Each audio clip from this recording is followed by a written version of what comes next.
Nakaraan, magkasamang nakipaglaban ang dalawang grupo upang sugpuin ang dalawang mutated na mga hayop.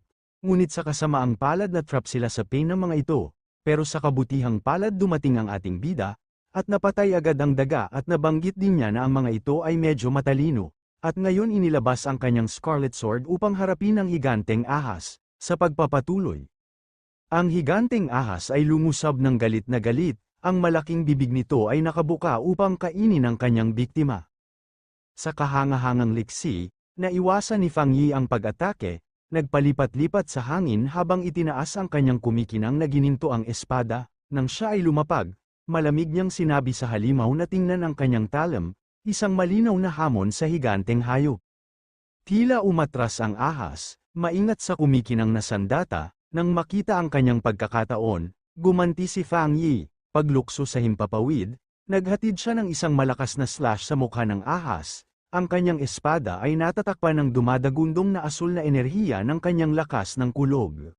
Malaki ang lakas ng pag-atake, ngunit hindi niya inaasahan ang resulta. Sa halip na durugin ang bungo nito, nahati ang ulo ng nilalang sa gitna, na nagpapakita ng pangalawang magkaparehong ulo sa ilalim na parang nalaglag ang balat nito. Lumapag sa lupa si Fang Yi, nanlaki ang kanyang mga mata sa gulat sa kakaibang pag-unlad na ito. Ang nahati na ulo ng nilalang ay tuluyang humiwalay, na naglaho sa panlabas na patong nito upang ipakita ang tunay at gumaling na anyo nito. Habang dumadaloy ang berdeng enerhiya sa leeg nito, alam ni Fang Yi na ang laban ay malayo pa sa pagtatapos. Ang ahas ay nag-react ng may pagkabigla at sakit habang ang natitirang lakas ng kulog mula sa espada ni Fang Yi ay damaloy sa katawan nito. Umuungol ito sa galit habang lumalakas ang kuryente, na nangingibabaw sa madilim nitong kapangyarihan. Habang pinapanood ang nilalang na umiikot sa sakit, nagbigay si Fang Yi ng isang maliit at kumpiyansang ngiti. Alam niyang may kalamangan siya, dahil naramdaman na niya na ang madilim na aura ng ahas na ito ay mas malakas kaysa sa Candle Knight.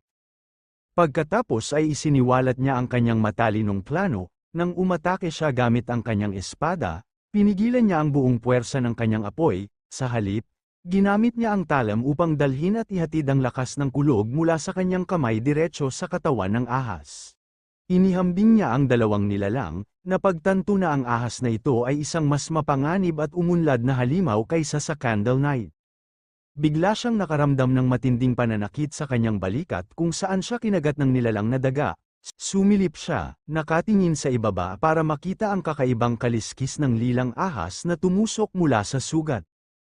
Naunawaan niya kaagad, tulad ng naisip niya, ito ay isang matalino, mutated species. Ang lason nito, na inihatid sa pamamagitan ng kagat ng kapareha, ay nagkaroon ng paralisadong epekto na hinayaan itong pumatay ng tahimik. Naramdaman niya ang matinding sakit mula sa sugat, ngunit naramdaman din niya ang kanyang gininto ang pamamaraan ng paghinga ng araw na gumagana upang labanan ang kamandag. Sa isang determinadong tingin, alam niyang mayroon siyang perpektong counter. Ang kapangyarihan ng apoy ng yang ay maaaring matuno ang lason. Ang pamamaraan ng gininto ang araw ay magpoprotekta at magpapagaling sa kanyang katawan, at ang lakas ng kulog ay magpapadalisay sa anumang natitira. Habang dumadaloy sa kanya ang enerhiya mula sa kanyang kapangyarihan, nakilala ni Fang Yi ang pakinabang ng kanyang pinagsamang kakayahan. Ang halo ng kanyang Yang Flame at Thunder powers ngayon ay nagbigay sa kanya ng malinaw na senyales ng sakit sa anumang lason, na kumikilos bilang isang sistema ng maagang babala. Alam niyang swerte siya, para sa iba, imposibleng magamot ang palihim na lason ng ahas. Nahulaan niya na para lumaki ang ahas, tiyak na umasa ito sa mga biglaang pag-atake. Naisip niya ang lungga ng halimaw, na puno ng mga bungo ng mga biktima nito. Sa Candle Knight bilang perpektong king, ang dalawang nilalang ay naging isang nakamamatay na bitag kahit para sa mga nangungunang pioneer, na nagpapaliwanag kung bakit napakaraming nawala. Ngunit sa huli, hindi ito mahalaga. Habang pinagmamasdan niya ang malaking kalansay ng nilalang na nasusunog at naging abo sa kanyang banal na apoy, alam niyang tapos na ang paghahari nito ng takot. Nakatayo sa harap ng apoy, nasiyahan si Fang Yi. Ang kanyang inner flame ay malakas. Ngunit ang triple critical hit mula sa kanyang bagong lakas ng kulog ay nagselyado sa kanyang tagumpay. Nadama niya ang tiwala na ang kanyang mga kasanayan sa pakikipaglaban ay medyo mahusay na. Kahit na kumpara sa iba pang mga high-level na pioneer, Tahimik siyang tumayo sandali. Pinapanood ang apoy na sinusunog ang huling bahagi ng halimaw, akmang aalis na siya, huminto siya, sabay abot ng kamay niya na parang may naramdaman. Naningkit ang kanyang mga mata, hindi siya nag-iisa, may nandoon pa rin. Saktong lumingon siya upang makita ang isang figurang natitisod mula sa usok, umuubo mula sa abo, si Su Qingying yun. Tahimik siyang nakaupo, natatakpan ng uling at halatang pagod, ngunit buhay siya. Nang mawala ang usok, nakita ni Fang Yi ang kanyang sarili na nakatingin sa mga walang malay na miyembro ng kabilang squad, kasama si Su Qingying na nakaupo sa gitna nila. Nakilala niya siya bilang ahente mula sa asosasyon, at malamig na sinabi sa kanya na hindi na kailangang magpanggap. Idinagdag niya na ang kanyang playing dead act ay nangangailangan ng trabaho, na ikinagulat niya. Dahil sa kahihiyan, tinak pa ni Su Qingying ang kanyang mukha, napagtanto na ito ang parehong makapangyarihang pioneer na sinusubaybayan niya. Sinubukan niyang gumawa ng dahilan, na sinasabing nagising siya mula sa amoy, si Fang Yi, gayunpaman, ay hindi nalinlang. Pinuri niya siya, itinuro na habang ang kanyang mga kasamahan sa koponan ay walang lakas, sapat na ang kanyang lakas upang magtago ng isang maliit na reserba upang maprotektahan ang kanyang sarili. Kung talagang nawalan siya ng malay, paliwanag niya, hindi siya makakaamoy ng kahit ano. Naguguluhan, si Su Qingying ay maaari lamang mag-alok ng isang awkward na pasasalamat. Sa isip niya ay namangha siya, nakita niya mismo sa pamamagitan niya. Talagang nag-iingat siya ng kaunting espiritual na enerhiya para sa proteksyon. Wala siyang ideya kung paano niya natalo ang Candle Knight at ang higanteng ahas ng mag-isa. Nang mapansin ang kanyang kahihiyan, lamambat ang tono ni Fang Yi. Sinabi niya sa kanya na hindi niya kailangang takpan ang kanyang mga mata, at hiniling lamang niya sa kanya na maging tapat sa kanya at ilihim ang kanyang pagkakakilanlan. Nang makitang ligtas siya at ang kanyang team, sinabi niyang maggagabi na, at aalis na siya. Sinubukan ni Su Qingying na tawagan siya. Ngunit huli na ang lahat, sa pagsasabing ang pagpapaliwanag ng mga bagay ay masisira ang sorpresa. Walang kahirap-hirap siyang tumalon sa butas na ginawa niya sa kisame ng pabrika at nawala sa gabi. Habang naglalakbay siya sa mga rooftop, naisip ni Fang Yi ang labanan. Natutuwa siya na hindi sinubukan ni Su Qingying na makuha ang madilim na kapangyarihan mula sa mga halimaw. Naaalala ang nakakadiri nitong lamig, nagtataka siya kung bakit hindi niya ito maabsorb sa sarili niya. Nahulaan niya na baka ang madilim na enerhiya ay nawala na. O ang kanyang katawan ay likas na tinanggihan nito. Nagpasya siyang mag-isip tungkol dito mamaya. Sa bahay, naiwan mag-isa sa napakalaking abandonadong pabrika, tumingala si Su Qingying sa butas ng buwan sa kisame kung saan nawala si Fang Yi. Napabuntong hininga siya, nadismaya dahil hindi pa niya nasal-ayan ang mukha nito, at napagtantong wala pa rin itong tiwala sa kanya o sa asosasyon. Ang kanyang tahimik na sandali ay maikli. Kumilos muli bilang isang pinuno ng squad, lumapit siya sa walang malay na kapitan ng pangkat ng mga destroyer at binigyan siya ng ilang sampal, na sinasabing gumising na siya. Umungol ang lalaki at dahan-daang iminulat ang kanyang mga mata, bagbog at nalilito. Ang una niyang naisip ay gulat, at siya ay bumangon, sumisigaw na sila ay tinambangan. Pinanood lang siya ni Su Qingying na may kalmadong tingin.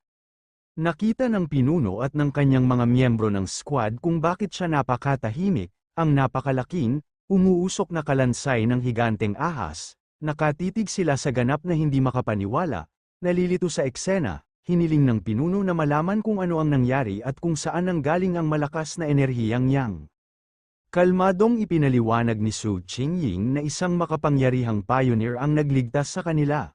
Ipinagpatuloy niya ang kanyang maingat na binalak na ulat, na ipinapaliwanag na malamang na ang pioneer ay ang taong mula sa kanyang orihinal na misyon, isang napakataas na antas na individual na may katangiang yang. Hinayaan niyang maglaho ang kanyang boses, na nagpapahiwatig na ang hitsura nito ay isang maswerteng pagkakataon. Ang iba pang mga miyembro ng squad ay lubos na humanga, na ang isa ay nagsasabi na ito ay hindi kapani-paniwala na ang isang tao ay maaaring talunin ang parehong mga halimaw. Idinagdag ni Su Qingying na hindi pa niya nagawang i-recruit siya, at nagawa pa niyang subaybayan ang likod nito, na mas naging misteryoso lamang sa kanya. Sa pagbabalik sa kanilang mahirap na trabaho, tinanong ng pinuno ng Destroyer Squad kung nasaan ang katawan ni Candle Knight. Habang nagsimula siyang gumamit ng green energy technique para linisin ang eksena, Sinabi niyang kailangan nilang kolektahin ang mga labi para sa asosasyon.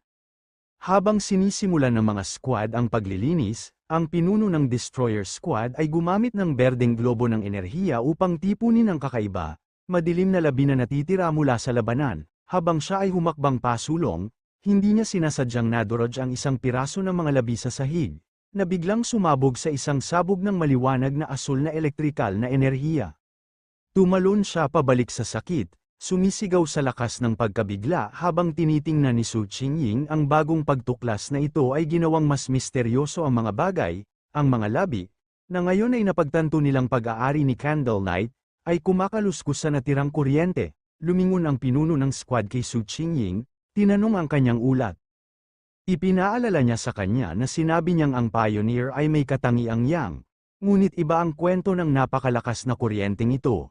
Lumuhad ang dalawang lider para tingnan ang katawan na may kuryente. Natigilan si Su Qingying sa dalisay na lakas ng kulog na naiwan, na nagpapatunay na ito ay isang mataas na antas ng kapangyarihan.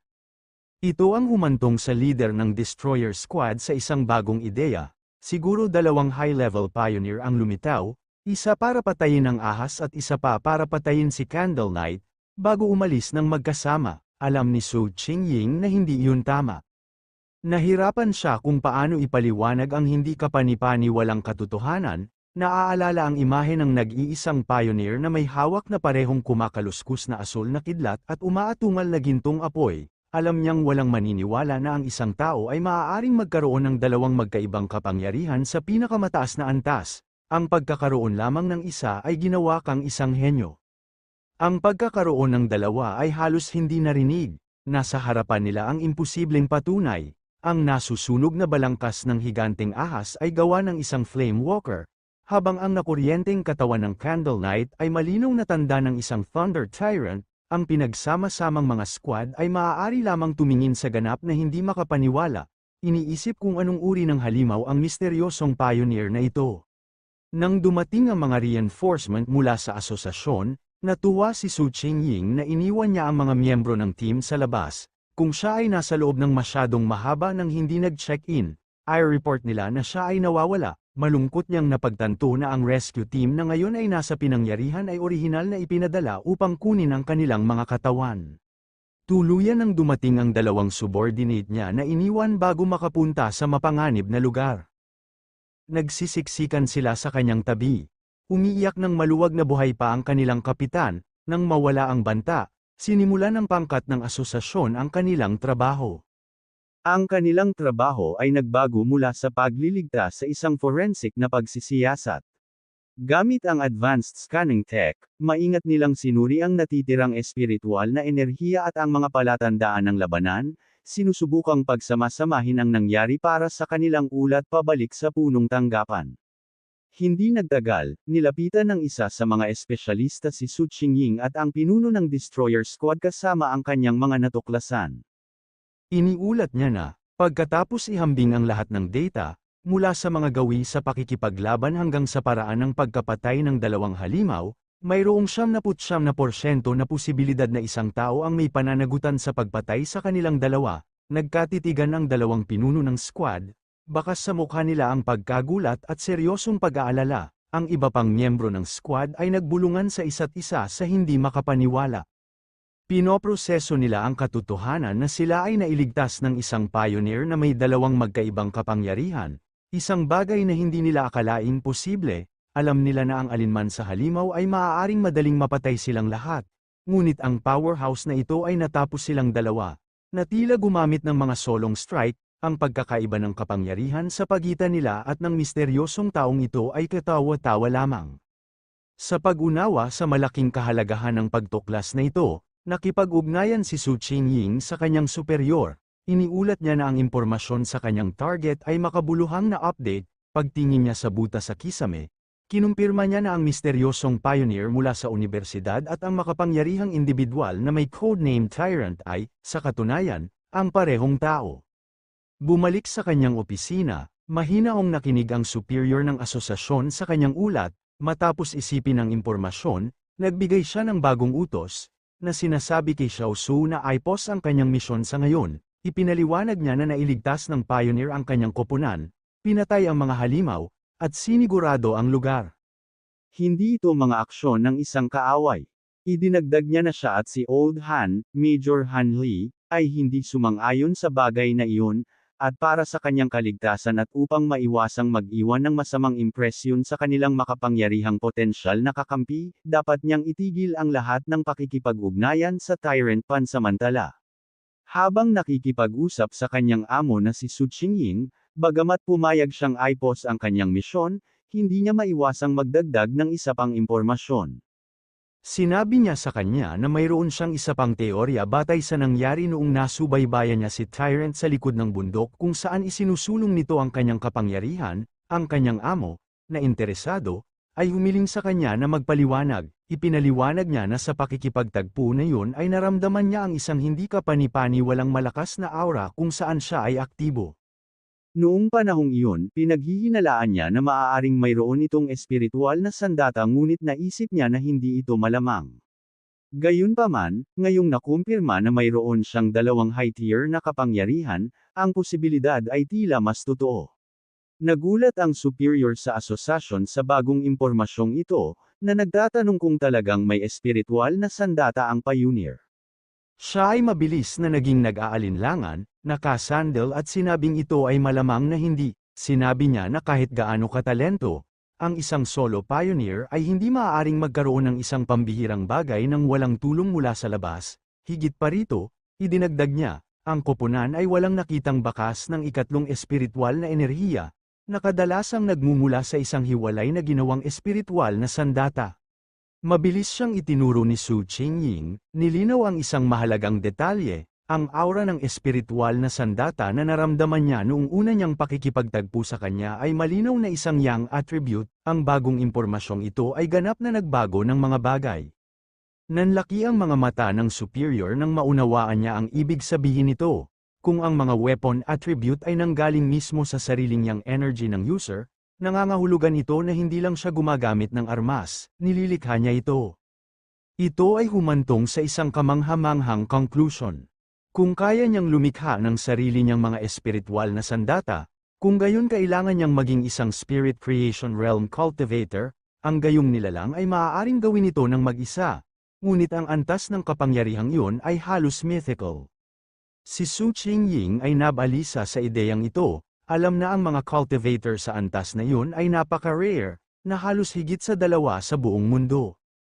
Ang superior pagkatapos ay nag-isip ng isang mas nakakatakot na posibilidad, kung ang taong ito ay may pangatlo, hiwalay na katangian, mababago nito ang balanse ng kapangyarihan at mayayanig ang buong komunidad ng mga pioneer. Ipinaliwanag niya na ayon sa lahat ng kilalang pananaliksik, ang iba't ibang mga katangian ay nag-aaway sa loob ng katawan ng tao, na ginagawang halos imposible para sa kanila na umiral ng magkasama. Sa ngayon, walang pioneer ang nakumpirma na mayroong 3 magkakaibang espiritual na katangian. Sa makatuwid, kung ang pioneer ay tunay na may espiritual na sandata, ang katotohanan na hindi nila nakita ang isang ikatlong pirma ng enerhiya mula dito ay maaaring maging isang magandang bagay. Nang matapos ang tawag, naiwan ang superior na may nag-iisang nag-aalalang pag-iisip. Maaari lamang siyang umasa na ang gayong makapangyarihang pioneer ay hindi kailanman magiging kaaway ng sangkatauhan. Pagbalik sa kanyang apartment, si Fang Yi ay nakatayong nag-iisip sa ilalim ng mainit na shower, hinuhugasan ang dumi at pagod mula sa kanyang kamakailang labanan. Habang natutuyo siya, naisip niya ang kasalukuyang kalagayan ng mundo. Alam niyang wala pang 1 taon bago ang opisyal na espiritual na pagbabagong buhay. Ngunit ang mga mapanganib na halimaw at kakaibang mga kaganapan ay nangyayari ng mas madalas. Ginamit niya ang kanyang katangiang yang para madaling matuyo ang kanyang mga damit, ang kanyang kamay ay kumikinang sa ginintoang enerhiya, habang iniisip niya kung gaano karaming mga pioneer, tulad ng kanyang sarili, ang nagsimula ng mag-cultivating sa kanilang sarili. Naisip niya muli ang mga agresibong lalaki na nakilala niya sa ilog ng lava, na napagtanto na kapag nabuksan ang koneksyon sa pagitan ng katawan at espiritual na mundo, natural na nagiging mas sensitibo ang mga tao sa mga pagbabago ng mundo. Nakilala niya na kahit walang opisyal na pag-aproba ng bansa, maraming mga self-trained na pioneer ang nakarating na sa 1-star Ghost Axe realm. Ang katotohanan na ang gobyerno, sa pamamagitan ng mga ahente tulad ni Su Qingying, ay nakikipag-ugnayan na ngayon sa mga ligaw na pioneer na tulad niya, ay nagpakita na ang magkabilang panig ay nasa isang medyo mapayapang yugto ng mutual exploration, nakatayo sa kanyang silid. Iniisip si Major Han Li at Su Qingying, na pagpasyahan niya na sa ngayon, ang mga halimaw ay nasa ilalim pa rin ng kontrol, at wala pang malubhang salungatan sa pagitan ng iba't ibang grupo ng mga pioneer. Gayunpaman, nang matapos siyang magbihis, alam niyang marupok ang pirasong ito, nagawa na ng gobyerno ang Spiritual Energy Cultivation Association, ngunit hindi pa rin ito sinabi sa publiko ang tungkol dito, naunawaan niya ng husto ang kanilang diskarte. Habang ang mga tao ay higit na nag-uusap tungkol sa mga lokal na problema at kakaibang mga kaganapan, ang gobyerno ay naglalakad sa isang magandang linya, sinusubukan na parehong protektahan ang sangkatauhan at magbigay ng banayad na maagang mga babala nang hindi nagdudulot ng malawakang panik. Sa kabila ng kanyang kamakailang mga tagumpay, ang pagsusuri ni Fang Yi sa sitwasyon ng mundo ay malungkot pa rin. Alam niyang ang problema ay ang kawalan ng kumpiyansa ng gobyerno na opisyal na magsimula ng isang buong scale na panahon ng paglilinang. Sa napakalaking populasyon, naunawaan niya na kapag nahayag na ang buong katotohanan, malamang nababagsak ang lipunan sa kaguluhan at kamatayan. Sa kasalukuyang estado, kahit na ang mga opisyal na pioneer ay hindi mapigilan ng hindi maiiwasang kaguluhan, at ang halo ng mga panloob na problema at panlabas na banta mula sa mga halimaw ay magpapalala lamang sa mga bagay, inamin niya na ang malumanay, maingat na diskarte ng gobyerno ay hindi mali, batid na ang takot at gulat ng tao ay maaaring maging mas mapanira kaysa sa anumang halimaw. Gayunpaman, ang tunay na nag-aalala sa kanya ay kung gaano kabilis ang pag-unlad ng mga halimaw, na higit pa sa kanyang inaasahan. Nirepaso niya ang impormasyon sa mga nilalang na kakalaban niya lang, ang mga ito ay isang tipikal na produkto ng Dark Attribute Contamination, partikular ang Shadow Attribute, isang sub-branch ng Dark Energy na tinukoy ng kanyang system bilang isang natural na kaaway ng mga pioneer at sa kasalukuyan ay isang bagay na hindi niya ma-absorb. Napagtanto niya na ang mga halimaw na ito ay mas matalino kaysa sa mga tipikal na hayop, nagtutulungan upang bitag at patayin ang mga pioneer, na kanilang nakita bilang isang mahusay na mapagkukunan ng pagkain. Alam niya, gayunpaman, na ang mga nilalang na ito ay mas mahina pa rin kaysa sa mga totoong dark type na halimaw na naalala niya mula sa kanyang nakaraang buhay, mga halimaw na maaaring sirain ang buong bansa sa kanilang sarili. Gayunpaman, ang malapit na tawag ay isang seryosong paalala ng lumalaking panganib. Natitiyak niya na kung wala siya roon, si Su Qingying at ang kanyang buong pangkat ay nolipol na. May kaunting pag-asa na sumibol sa loob niya habang iniisip niya ang mga salita ng sistema. Ang katotohanan na ang madilim na katangian ay pansamantalang hindi nasisipsip ay nagmungkahi na sa sandaling matugunan ang ilang mga kondisyon, maaari niyang gamitin ang kapangyarihan nito sa kanyang sarili, isang posibilidad na maaaring maging susi upang manalo sa hinaharap. Sinuri niya ang kanyang kasalukuyang mga kakayahan, taglay na niya ang Golden Sun Breathing Technique ng Yang Attribute, ang Divine Thunder Tempering ng Thunder Attribute, at ang Crimson Flame Blade Technique, sa mga ganap na angkop na high-tier technique na ito at sa kanyang kasalukuyang lakas bilang isang 3-star Ghost Axe Realm Pioneer, alam niyang kakaunti lang ang makakapantay sa kanya. Gayunpaman, habang siya ay pinalilibutan ng sarili niyang dakilang kapangyarihan, alam niyang may lubos na katiyakan na hindi pa rin ito sapat, naputol ang pag-iisip niya nang biglang tumunog ang phone niya, binuhat niya ito. Kinuha niya ito, nagulat nang makita ang tawag mula sa kanyang auntie. Sa kabilang linya, nagtanong ang kanyang tiyahin tungkol sa kanyang kalusugan bago ipaliwanag ang tunay na dahilan ng kanyang pagtawag. Sinabi niya sa kanya na ang kanyang pinsan ay darating upang mag-aral sa lungsod at, nag-aalala para sa kanyang kaligtasan, nagtanong kung maaari siyang manatili sa kanyang lugar ng ilang araw sa halip na isang hotel. Nagulat ang ating bida, ang kanyang alaala sa kanyang pinsan ay lubhang malabo. Ang tanging naaalala niya ay isang tahimik, tuwid na estudyante na nahuhumaling sa kanyang pag-aaral, ni hindi niya maalala kung ano ang hitsura nito. Sa kabila nito, pumayag siya, sinabi sa kanyang tiyahin na may ekstrang silid. Nang tanungin niya kung kailan siya darating, ang sagot lang ng kanyang tiyahin ay ibibigay niya sa pinsan ang kanyang address at hahayaan siyang pumunta ng mag-isa, sa ibang lugar, sa isang madilim na silid na naiilawan lamang ng monitor ng computer. Mabilis na nag-type sa keyboard ang isang taong may mahahaba at halos malakuko na mga daliri. Ang taong, nakasuot ng malaking hoodie na may tainga, ay tinatapos ang isang tawag sa telepono sa kanyang ina. Sinabi sa kanya ng kanyang ina, na tiyahin ni Fang Yi, na dapat siyang dumating sa lugar ng kanyang pinsan bukas ng hapon at magdadala siya ng ilang espesyal na merienda. Magalang na tinapos ng tao ang tawag, sinabing wala itong problema at may iba pa siyang gagawin. Sa kanyang screen ay isang chat window para sa isang grupo na tinatawag na Spiritual Energy Revival, Martial Arts Vanguard Team. Ang gumagamit, si Fang Hejo, ay nagpahayag ng kanyang pagdating sa lungsod at ang kanyang mga plano na manatili sa lugar ng kanyang pinsan. Pagkatapos tapusin ang tawag, naklik niya ang kanyang mouse, naglabas ng bagong window. Isa itong alerto sa bulong-bulungan tungkol sa isang sikat na bayan sa internet, na ngayon ay binansagan na Death Town, kung saan 3 pang tao ang nawala kaugnay sa isang Pork Beast Challenge. Isang nakapangingilabot, dagwang imahe ng bayan ang kasama ng artikulo. Sa mga kumikinang na salamin na sumasalamin sa screen, tinukoy ni Fang Hejo ang lokasyon bilang bayan ng Yangwo, malinaw na napukaw ang kanyang interes. Naputol ang kanyang pagbabrowse nang pumasok ang kanyang ina sa silid.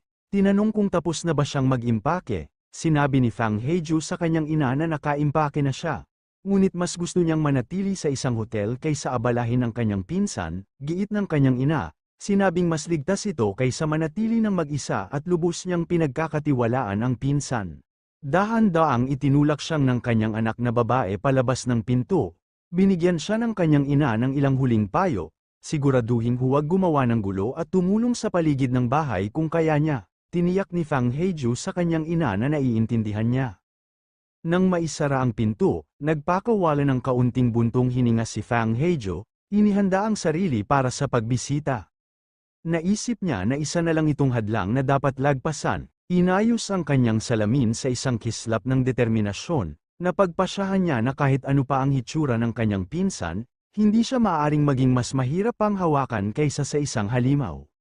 Sa ilalim ng maliwanag na asul na kalangitan, isang dalaga na may mahabang maitim na buhok at salamin ang humila ng milita patungo sa isang gusali ng apartment. Tiningnan niya ang kanyang telepono, nakumpirma na ang mapa ang naghatid sa kanya sa tamang destinasyon. Tumingala siya sa gusali, bamulong siya sa sarili na ito ang lugar, handa na sa wakas na makilala ang pinsan na halos hindi niya naaalala.